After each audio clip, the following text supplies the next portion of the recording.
भाई और बहनों और सज्जनों, আজকে আমি লালগোলায় বর্ডারে ঘুরতে চলে এসেছি।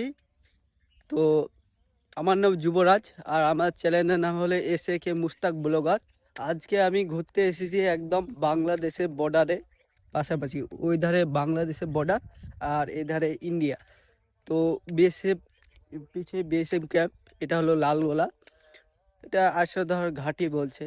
তো একটু হেঁটে নেব, আমার পিছে ওখানে টোটো মানে খাড়া করে মানে থুয়ে দিয়েছি, কেননা জায়গা ছোট। ওইটাই দেখি বর্ডার ধার আজকে ঘুরতে যাব। মানে ফার্স্ট টাইম আমি এখানে বহুত দিন এসেছি, কিন্তু ফার্স্ট টাইম আজ আমি এরকম মানে এত বর্ডারের কাছে যাচ্ছি। কেন আমার পিছেই হলো নানির বাড়ি বা নানার বাড়ি।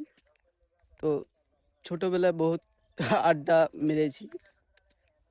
তো ব্লগটা পুরো দেখবে আর SK মুস্তাক ব্লগারকে অবশ্যই সাপোর্ট করবে, লাইক করবে, কমেন্ট করবে, ভালো ভালো কমেন্ট করবে।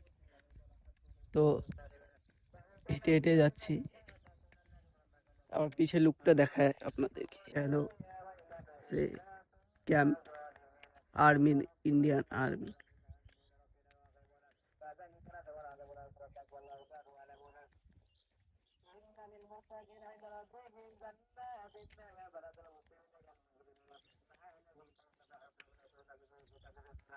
সো এটা এসেছি।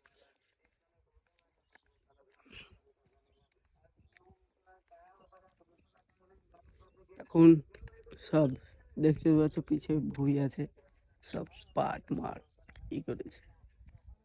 তো এটাই পাট জাগ দিচ্ছে, সব পাট মার করছে, পাট খটি। এটা হলো লালগোলা করছে, লালগোলা থানা করছে।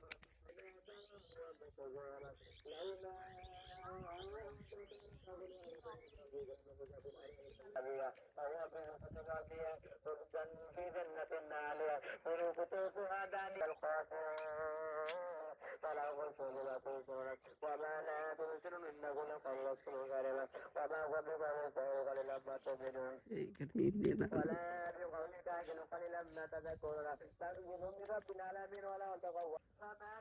तो जे इंडियन आर्मी, वो बोला कि इधर फोटो खींचना नहीं होगा बा वीडियो नहीं होगा। तो हम घूमने आया, बस पीछे का बॉर्डर देख लो। ए तो सर बोला कि फोटो खींचना नहीं होगा चले ऐसे भाग। তো আমার টাইমও হয়ে গেছে, মেলা হয়ে গেল, বাড়ি যেতে হবে। প্রায় আমার এখান থেকে বাড়ি প্রায় 30 থেকে 40 কিলোমিটার রাস্তা। তো এটাই। ভিডিওটা ভালো লাগলে লাইক করবে অবশ্যই।